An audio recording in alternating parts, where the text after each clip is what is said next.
नमस्कार। आज मी પહેલ દફા लाइव आणो छो। आप लोग सूचना वाला कई लोग तो मैं यार शायद नाम से भी नहीं जानती, नाम से जानती, शकल से नहीं जानती। ये कारण आज मैं थे लाइव आण पड़ल। मैं लाइव आयो छो और सबसे पहले मैं आप लोग को तो बता दूं, मेरा नाम सुदर्शन कपटियाल। मेरा एक अखबार छ पाठकनामा, देहरादून बेटे प्रकाशित छ। और मैं ऐसे पहल उत्तरांचल में जिला सहकारी विकास संघ में प्रशासक भी रहूं और हाल फिलहाल 2000 बिटे में गढ़वाल सभा सहारनपुर में आजीवन सदस्य छूँ। अब हम कई बिंदुओं पर बात कर दो। अब इन बिंदु हमार जो सभा छ, हमार गढ़वाल सभा छ, कई लोग को शिकायत रहती कि हमार सभा 1947 बिटे पहले तो बहुत विकासकार ओक बात कुछ सालों बिटे निष्क्रिय पड़ी छ। मैं आप लोगों के बीच में एक बात और बोलना चाहूँ छूँ कि कुछ लोग भय भेड़ा इन वाला जो शायद गढ़वाली नहीं समझती, न्यू जनरेशन छन, तो मैं बीच बीच में आप लोग को ते हिंदी में और गढ़वाली में बात कर लूँ। आज हम दिखना छो हमार सभा, हमार गढ़वाल सभा 1997 में सदस्य बनी है और बार 2000 रख बाद मैं आजीवन सदस्य छूँ। अब सब लोग एक बात बोलती हैं कि हमार सभा विकास के लिए नहीं करनी। आज मैं चंद बिंदुओं पर ओफरी में चर्चा कर दूँ छूँ। कुछ म्यार जीवन पिछले अनुभव छन सोसाइटी ऊँथे लेके मैं आप लोगों के सामने ये अपन विचार रखना चाहूँ। इसमें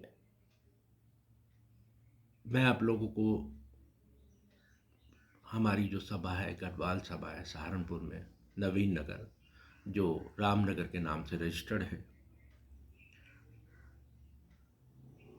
हम लोग सोच रहे हैं कि हमारी सभा का विकास ना होने का मुख्य कारण क्या है। मैं सबसे पहले एक बात आप लोगों से कहना चाहूँगा कि जन सहभागिता, मतलब हमार गढ़ देशियों की जन सहभागिता बहुत ज़्यादा जरूरी है। इले हम लोग एक बात सोचना चाहो कि यार वो नहीं जानो छो तो हम भी नहीं जोला।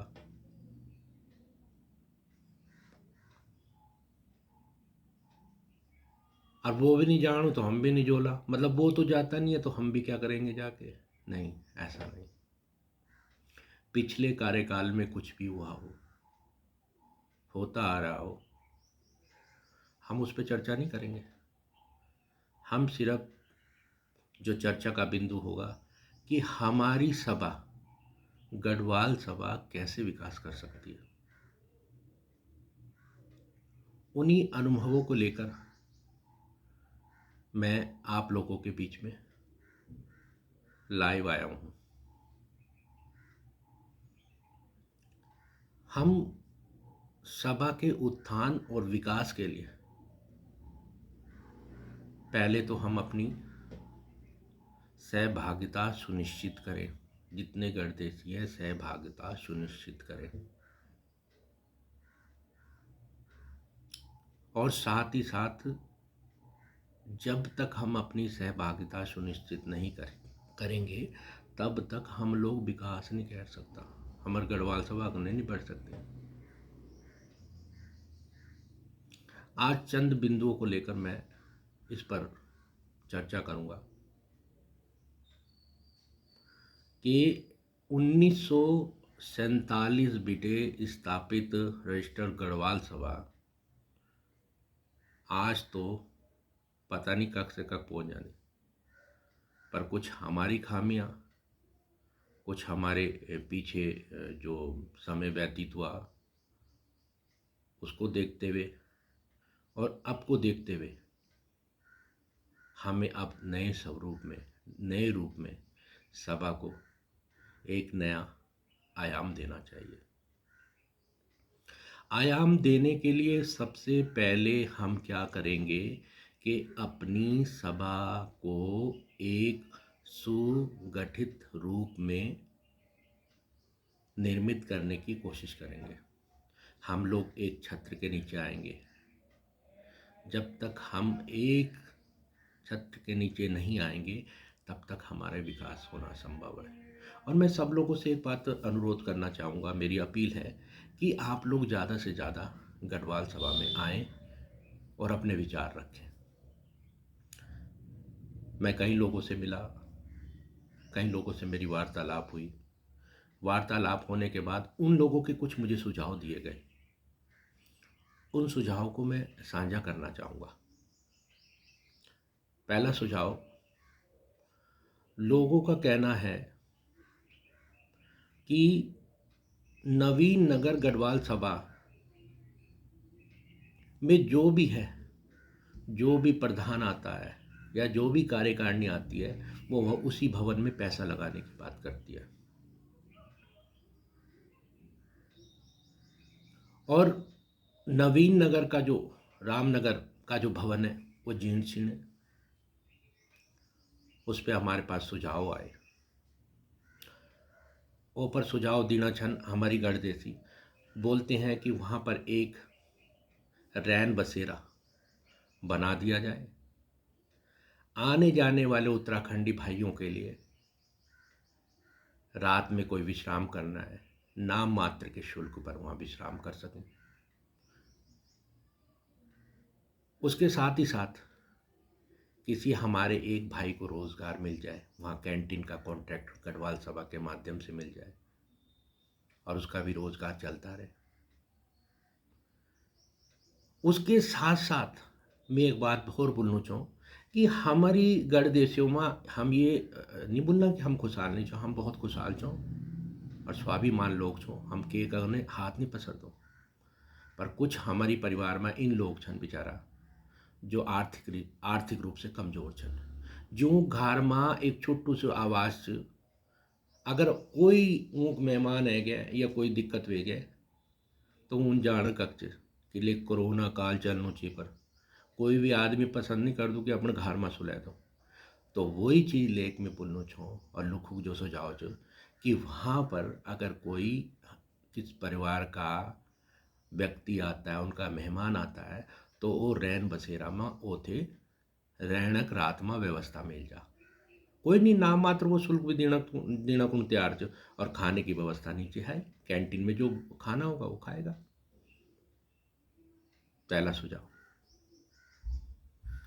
दूसरा सुझाव कि अगर कोई भी कार्यकारिणी बनती है तो वो हर क्षेत्र में, जैसे मान लिया हिम्मतनगर है, मान लिया नुमाइश कैंप है, मान लिया मोहित बिहार है, मान लिया मुन्ना लाल डिग्री कॉलेज की तरफ है, सब्जी मंडी की तरफ है, तो वहाँ पर अगर कोई भी कार्यकारिणी का सदस्य बनता है या प्रधान बनता है गढ़वाल सभा से तो वो हफ्ते में एक दिन कैंप कार्यालय क्यों नहीं लगाता? उसको एक दिन के अंदर कैंप कार्यालय आयोजित करना चाहिए, तभी तो हमारी गढ़वाल सभा आगे बढ़ सकती है। मैं लुखु थे लुखु सुझाव जो आप लुखु के सामने रखना चाहूँ, मेरा यही उद्देश्य है कि मैं आप सभी तक अपनी बात पहुँचाऊँ। उधर के लोगों का कहना है कि अगर वो रैन बसेरा बन जाती है, जो भी प्रबंध कार्यकारिणी आती है समय में, अगर वो रैन बसेरा बन जाती है तो हम ऐसा नहीं कि उसके लिए पैसा देने के लिए तैयार नहीं। और दूसरा सुझाव कि जो भवन नवीन नगर का है ना तो वो बैंकेट हॉल बन पा रहा है, ना वो बन पाया स्कूल।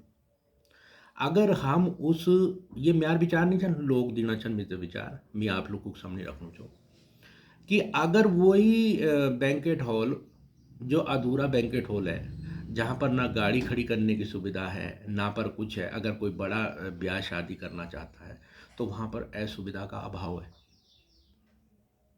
तो अगर उस बैंकेट हॉल को, उसका स्वरूप बदलकर उसको पुनः स्थापित एक प्राइमरी पाठशाला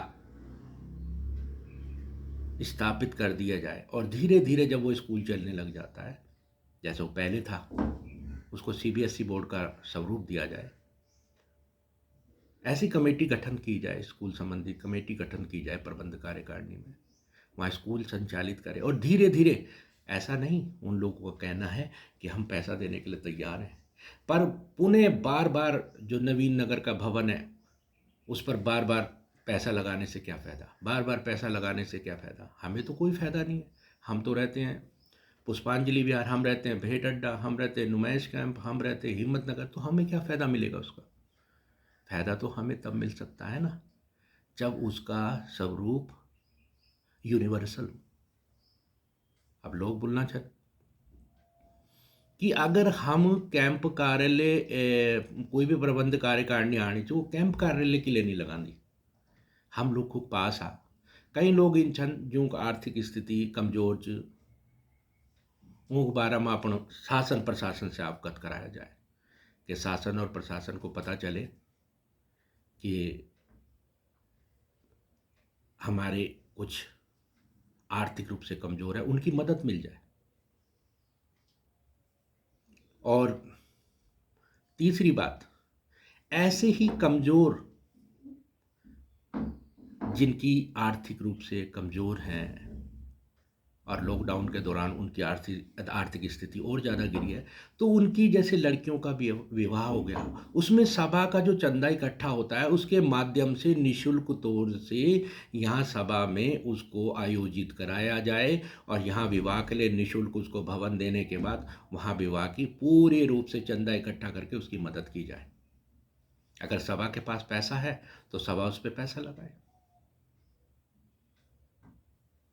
तो सभा ने जो लोग गढ़ देसी छन हमारा, वो अपन विचार रखना चाहें और उन लोगों को विचार मैं आप लोगों के बीच में साझा करना चाहूँ। मैं कम से कम 300-400 परिवार में मिलूँ, उन लोगों को मैंने सुझाव ले, विचार ले, तो सब लोगों का एक रूप में ऐसा सुझाव था। वो ये बात कहना चाह रहे थे कि हमको नवीन नगर से मतलब नहीं, हमें तो पूर्ण रूप से हमारी सभा का विकास होना चाहिए और विकास इस रूप से होना चाहिए, या तो स्कूल स्थापित करें जैसे मैंने अभी आपको सुझाव दिया उन लोगों के, और कैंप कार्यालय आयोजित करें हफ्ते में एक दिन। पर जब भी सभा का कोई प्रतिनिधि जीत कर आता है और उसके बाद वो प्रबंध कार्यकारिणी बनाती है या प्रधान बनता है, उसके बाद वो ना तो हमें पता लगता है कि कौन प्रधान बना और कौन नहीं, तो हमें कुछ नहीं पता चलता। क्यों? क्योंकि उसमें हमें कोई सूचना नहीं होती, हमें कुछ पता नहीं लगता। पर मैंने बहरहाल उनसे कहा कि ऐसा नहीं है, प्रबंध कार्यकारिणी काफ़ी सूचना सोशल मीडिया के माध्यम से पहुंचाती है, हो सकता है आपको ना मिल पाए। तो ये जितनी भी चीज़ें हैं, जितने भी माध्यम हैं, तो मैं आप लोगों के सामने इसलिए साझा करना चाह रहा था। मैं ये कारण बोलना चाहे कि जो हमारे, अब ये आप बोलने वाला कि हिंदी में भी बोलूँ गढ़वाली में, के लिए हमारी न्यू जनरेशन कुछ ऐसी है वो जो गढ़वाली नहीं समझती, इस कारण थोड़ा थोड़ा हिंदी में भी बोलना पड़ता। तो मैं इन्हीं सुझावों को लेके आप लोगों के बीच में आया था।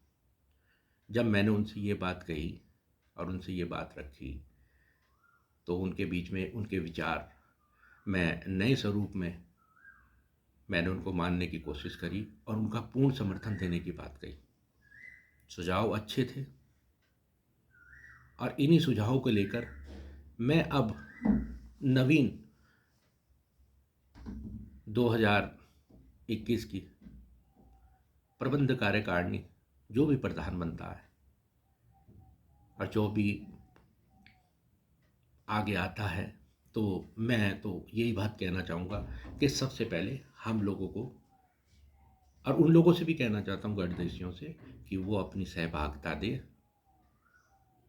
अब की मेरी ये कोशिश रहेगी, मैंने सबके व्हाट्सएप नंबर लिए हैं और सबसे मैंने बातचीत करी, व्यक्तिगत मुलाकात करी, कि अब की जो नई प्रबंध कार्यकारिणी बनती है, किसी की भी बनती हो, तो उसमें महत्वपूर्ण जिम्मेदारी मेरी होगी और मैं उस पर अपने पूर्ण रूप से सहभागिता करूँगा।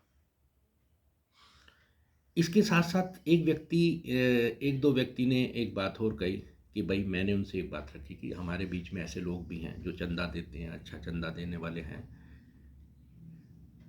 तो वो कहते हैं कि चंदा देने वाले तो लोग ठीक है, चंदा देने वाला, पर सहभागिता होना बहुत ज़्यादा ज़रूरी है।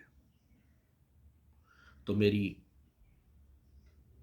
जो बात है, जो विचार है, मैंने आप लोगों के सामने रखे, उन लोगों के विचार साझा करने की कोशिश की। तो मेरा भी आप लोगों से अनुरोध है, गठदेशियों से अनुरोध है, और नवीन प्रबंध कार्यकारिणी से भी मेरा अनुरोध है, मेरी अपील भी है कि आने वाले समय के लिए वो प्रबंध कार्यकारिणी को इस प्रकार से सुनियोजित करें जिसमें हमारा एक विचारिक संदेश ज़रूर जाना चाहिए। कई लोगों का कहना है विचारिक संदेश ये जाना चाहिए कि कभी भी हमें अपने आप को जातिवाद में खंडन नहीं करना चाहिए। हम लोग अपना आप से जातिवाद में खंडन जरूर करते हैं। हमको कभी भी ब्राह्मणवाद, ठाकुरवाद, ये जो हम लोग जुजदा छो, ये जो सामाजिक राजनीति में या राजनीति में दिखना चाहूँ कि ये स्वरूप को लाने की बहुत ज़्यादा कोशिश की जाती है। तो मेरा खास तौर से अनुरोध होगा कि जो विकासशील पुरुष है, अनुभवी पुरुष है, जो आगे आपके लिए कुछ कर सकता है या आपके लिए सुनियोजित कर सकता है, जिसके पीछे आपके अच्छे एक्सपीरियंस रहे हों, उसने आप पीछे कुछ कार्य करता हुआ आया हुआ हो। जरूरी नहीं कि वो, अगर हमने वो व्यक्ति बना दिया जो पैसे से लैंडलॉर्ड है और उसने कह दिया कि ठीक है जी आप मुझे प्रधान बना दीजिए और मैं आपको 6 लाख रुपए दूंगा, वो 6 लाख रुपए एक बार तो दे सकता है, उसके बाद कहेंगे दूसरा 6 लाख रुपए दो, तो वो कहेगा मैंने कोई ठेका थोड़ा ना ले रखा है कि मैं हर बार मैं ही पैसे देता रहूँ। तो इसलिए जो पैसे वाला आदमी भी है, ये वैसा भी आदमी है, हम उसका भी निर्णय या चयन करते हैं तो उसके सामने एक समस्या, बेचारे के सामने एक बात और आ जाती है, जो भी आता है उसके सामने एक समस्या ये आ जाती है कि अगर मैं प्रधान बन गया तो पैसा मैं एक बार दे सकता हूँ ना, 2 बार दे सकता हूँ, वो 1 या 2 बार दे सकता है, उसके बाद नहीं दे सकता। सुनियोजित वही प्रदान कर सकता है जिसको पिछले कार्यकालों से और पिछले उससे अनुभव रहा हो, जिसने पिछले उसमें अच्छे कार्यक्रम करता हुआ आया हो, अच्छे कार्यों को लेकर आया हुआ हो। तो मेरा तो यही है कि आप अपने जितनी भी चीज़ें हैं, जो नई प्रबंध कार्यकारिणी बनती है, किसकी भी प्रबंध कार्यकारिणी बनती है, तो उसमें अपने विचार, अपने आप को वहाँ पर उपस्थिति देकर अपने को साझा करें, अपने विचारों को साझा करें। के लिए हम लोग जब तक विकास नहीं कर सकते, जब तक हम लोग एक छत के नीचे आकर अपने आप विचारों का चिंतन और मंथन नहीं करेंगे। तो मैं आप लोगों से ये बात बार बार बोलूँ छूँ कि हम लोग अगलदा जो भी चीज़ दो, ये मेरा एक व्यक्तिगत विचार है, चाहे आप उसको चुनाव के माध्यम से कराएं या उसके माध्यम से, जब भी कोई प्रस्ताव या अनुमोदन करें तो उसे लिखित रूप में जरूर दें, क्योंकि ये चीज़ आने वाले समय के लिए और निर्विरोध होने के लिए या चुनाव के माध्यम मतदान के होने के लिए भी बहुत ज़्यादा ज़रूरी है। तो मेरा तो यही गुजारिश है कि आप जो भी चुनाव हो, और हाँ, बहरहाल मैं एक बात और कहना चाहूँगा कि सबसे पहले हमें रजिस्ट्रार को सूचित करना चाहिए और रजिस्ट्रार के माध्यम से हम उसको उस बात को अपनी रखें, जो भी हमारा अगला चुनाव होगा उसमें हम अपनी बात रखें, और बात रखने के बाद उनसे भी स्वीकृति लेने के बाद, क्योंकि कुछ पत्र मेरे व्हाट्सएप पे भी आए हुए हैं जिसमें ये कहा गया है, ये मेरे अपने व्यक्तिगत विचार नहीं, व्हाट्सएप पर विचार आया है कि उसमें कि तदर्थ समिति का गठन किया जाए, फिर चुनाव कराए जाए। तो मैं इन चीज़ों को लेते हुए, इन चीज़ों को संज्ञान में लेते हुए आप लोगों से भी गुजारिश करना चाहूँगा, हाल की प्रबंध कार्यकारिणी से भी और आने वाली प्रबंध कार्यकारिणी से हार्दिक शुभकामनाओं के साथ मैं अभिनंदन और स्वागत आप लोगों का करता हूँ। जो आप लोगों ने मेरे ये क्षणिक जो मेरे लोगों के सुझाव थे, वो सुझाव को लेकर मैंने आप लोगों के बीच में साझा करे, और आने वाले जो भी प्रबंध कारिणी का निर्णय लिया जाए या प्रबंध कारिणी आए 2021 में, तो वो ऐसी होनी चाहिए, विकासशील होनी चाहिए और अपने आप में एक ऐसा निर्णय लेने वाली हो जो शासन या प्रशासन से पूर्ण रूप से बात कर सकती हो, शासन प्रशासन से अपने कार्य करवा सकती हो और जनता और गणदेशियों के बीच में घर घर जाकर उसकी समस्या सुन सकती हो। तो ऐसे लोगों को आप सामने लाएं। बहुत बहुत धन्यवाद। और मैं आप लोग को भाई बहनों तो सभ्य से प्रणाम कर दूँ जो आप लोगों ने मेरा विचार सुनी। नमस्कार।